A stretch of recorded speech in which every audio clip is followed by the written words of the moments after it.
This is the Marvel Legends series from the movie Spider-Man Across the Spider-Verse. Part 1, we have Spider-Gwen, or the Ghost Spider. I picked up this figure from my local Toys R Us here in Manila for about $29. And I am glad we are getting these retro carded packaging once again, and it doesn't look so retro. I think it looks very contemporary, but it does utilize that same mold of card backs and clamshells. And to be honest, this is how action figures should be packaged, not in boxes.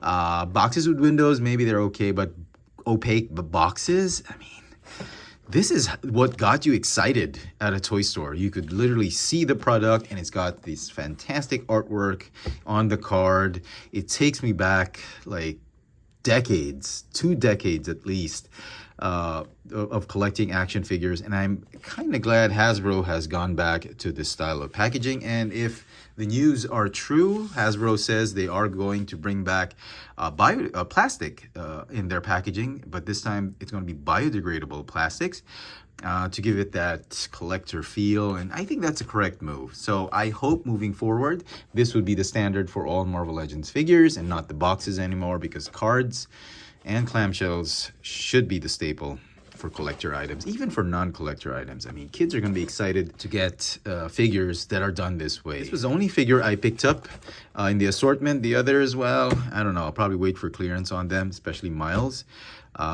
He was the first one to go, I guarantee, because he's the star of the show, and both collectors and kids are going to want him.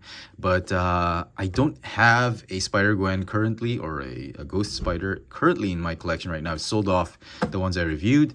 So this is pretty interesting. This is actually this is great that I get to have Spider-Gwen once again. Let's get her out of packaging. And here is Spider-Gwen, Gwen Stacy as the Ghost Spider, out of the box. And the figure actually turned out great. I was really worried that she was going to be too light, too flimsy, but it's actually pretty solid, good quality, great plastic kind. It's a kind of really well-engineered figure that whole cartoony look really works. And it doesn't make her look too flimsy.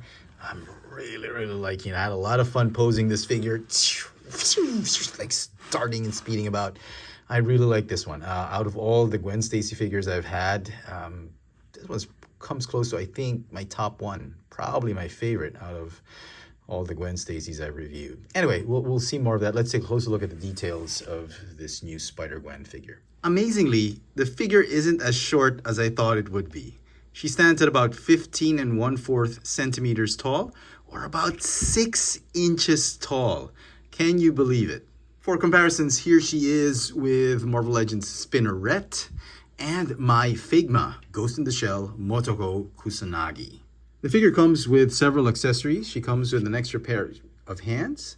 She's got a whip hand, a fist, and those 2 grabbing hands. And she does come with her cowl off to her back and her unmasked head sculpt, but I do prefer her with a mask. This is consistent. This head sculpt is consistent with how she looked like in the movie, with that shaved off side of her hair, the pink dyed hair.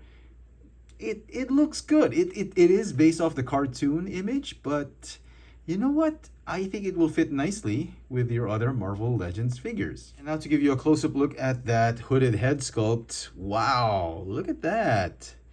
The eyes are a little more defined compared to her usual comic book version, which is just like painted over or something like that. I do like that more, actually. I love that the hood doesn't interfere with articulation of the neck. And I kind of like this sort of cartoon design for Spider-Gwen, or for Ghost Spider, because in the comic books she wore like ballet shoes, those laced up ballet shoes. Now she's wearing some Chucks. Yeah, I actually do prefer this. Based on, I don't know, because those ballet shoes, they're actually pretty good. They give a better streamlined costume, but this one just, it just feels so real. It's very street level, grounded type of costume. I love the fact that she's painted fairly okay. I love the spider webs on her hands. They're done in this magenta and or neon blue or electro spark blue. I will comment on the black paint, which is weird because normally Hasbro just botches up the white paint, but for this figure they botched up the black paint. It's probably just inconsistency. Probably just maybe my usual bad luck with Hasbro, but yeah, the black paint is ugly. Let me know in the comment section if you've seen something like this as well, or if the copy you got is something like this, but I don't appreciate that, honestly. Okay, articulation for the figure. She's got a ball jointed neck, and that's on a hinge.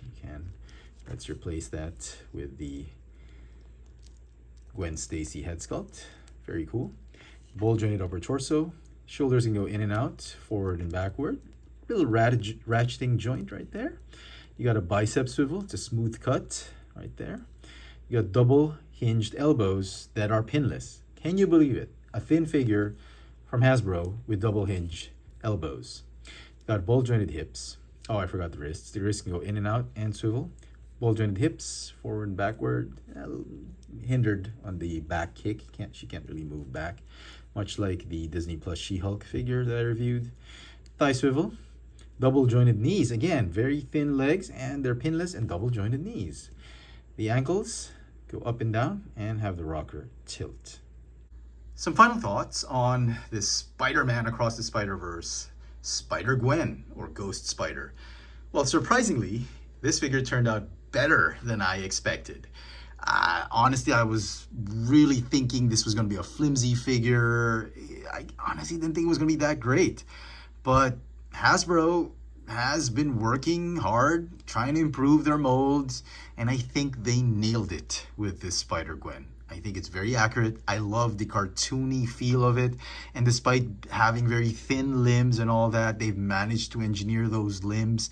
The design, the sculpt is actually pretty good. The only thing that really bugs me with this figure is that black paint on her chest. I love both head sculpts, the hooded and the unmasked version. It's really a terrific Spider-Gwen figure. If you've missed out on the previous Spider-Gwen figures from Marvel Legends, and it's now super expensive and really just bonkers to get on the secondary and tertiary markets, this is actually a very good, it's an excellent substitute for the previously released Spider-Gwen figures we've had from Marvel Legends.